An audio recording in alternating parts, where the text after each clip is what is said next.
Olá, eu sou Diego, estamos no curso de Hortas Agroecológicas da Fundac e hoje vamos falar sobre diversidade alimentar e plantas alimentícias tradicionais, tá certo?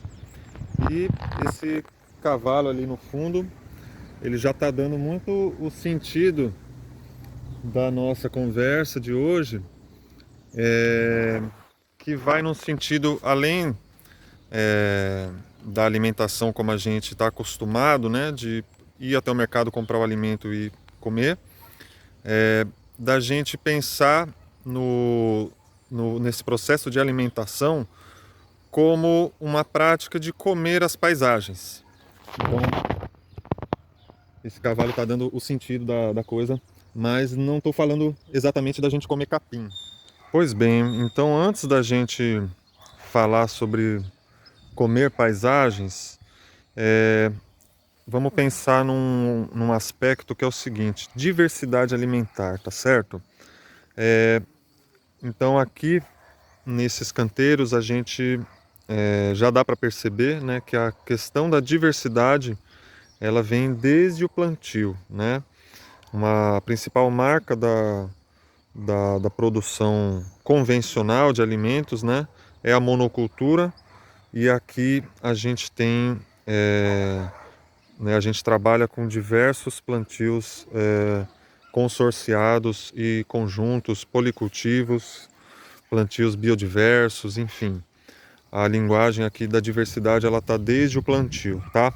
E por que eu estou trazendo isso logo de cara? Porque a gente vive hoje um momento, né, da nossa história humana muito triste, onde a gente consome muito pouca diversidade de alimentos, né? 100 anos para cá, a gente está diante, né, da maior extinção de espécies desde os dinossauros. E só que essa extinção de espécies se refere exatamente à variedade de alimentos, tá? Então, só para vocês terem uma ideia, o ser humano há 100 anos atrás se alimentava com uma variedade de mais de 200 plantas ao longo do ano, né? Isso num ano só, né? Num ciclo de um ano, o ser humano médio se relacionava, né? Ele consumia mais de 200, 300 plantas, né, nesse ciclo. Hoje, 5 alimentos respondem por 90% das necessidades energéticas.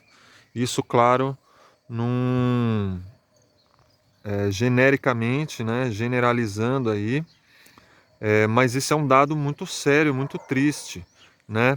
A gente precisa lembrar que nosso corpo, né, essa estrutura física, química e psicológica também, ela evoluiu, né, ao longo de milhares de anos, se relacionando com uma grande diversidade de plantas, né? Há 500 anos atrás, o ser humano consumia ao longo da vida 10 mil plantas diferentes, né? E hoje em dia a gente tem 100 plantas aí que a pessoa vai consumir durante a vida inteira dela, né? Em termos de variedade. Então é muito pouco. E é por isso que eu trouxe vocês aqui nesse espaço para falar sobre as plantas alimentícias não convencionais, as punks, né? Ou como alguns chamam, as plantas alimentícias tradicionais. Então, por exemplo, esse picão aqui, esse ser aqui, ó. Esse é um picão amarelo. Ele é uma planta alimentícia, não convencional ou tradicional. E ele nasceu aqui espontaneamente.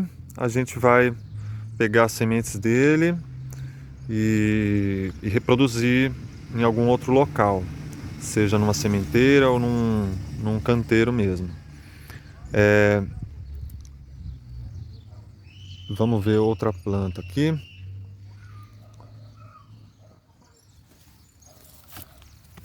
Aqui, ó, outra planta interessante aqui, ó. Esse daqui é o almeirão roxo, almeirão japonês.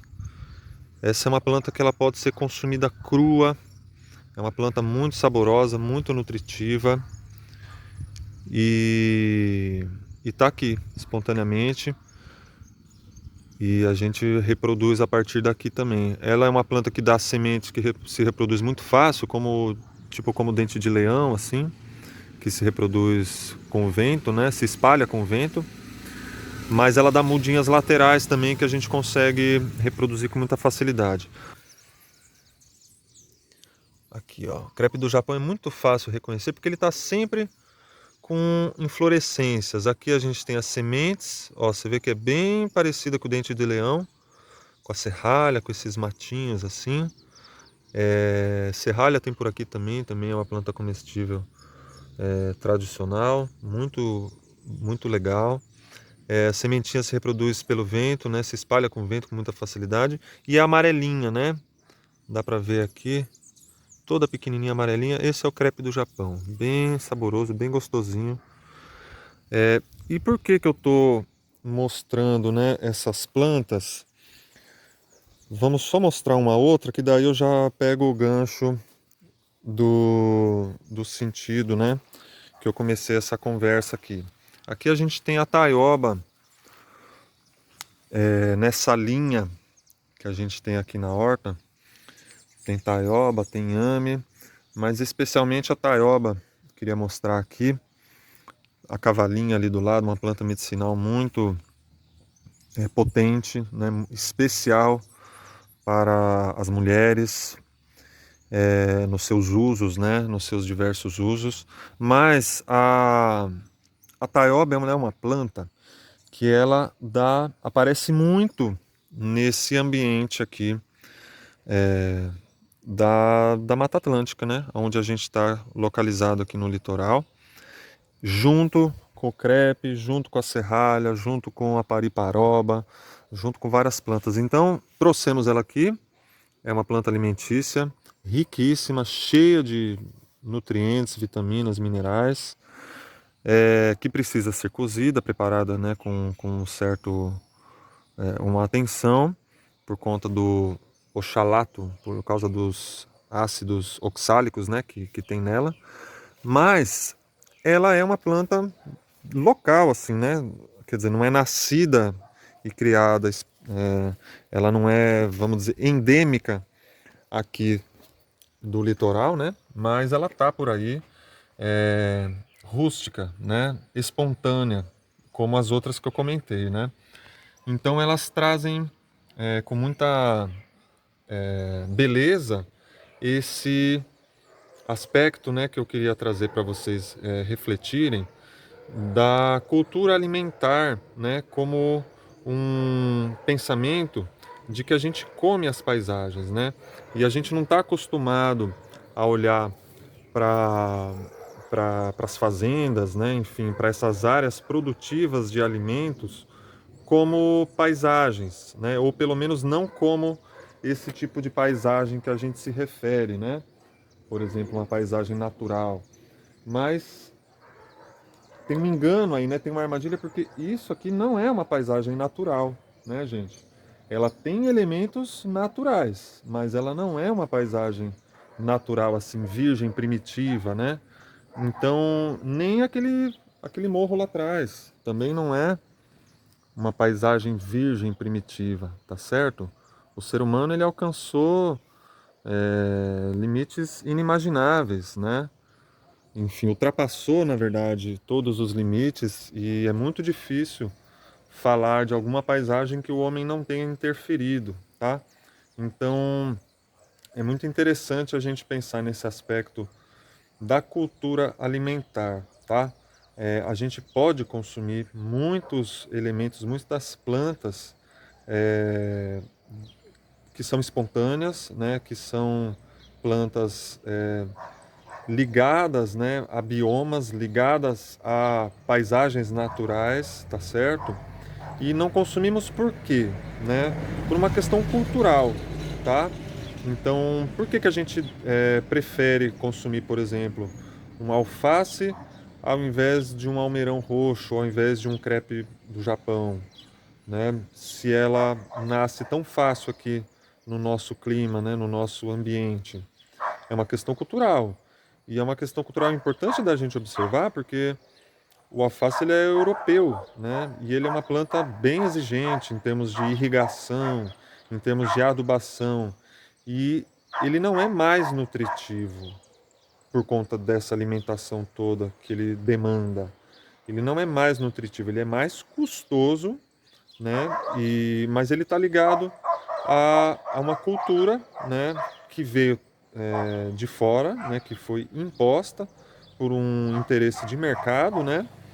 E então estou dizendo essas coisas não é para parar de comer o alface, mas especialmente, principalmente, para a gente olhar para as outras coisas, né, que nascem com vitalidade e que são extremamente nutritivas e saborosas também e que demandam muito menos custo de produção e às vezes nenhum, né, nenhum custo de produção muitas vezes, dependendo da planta, tá?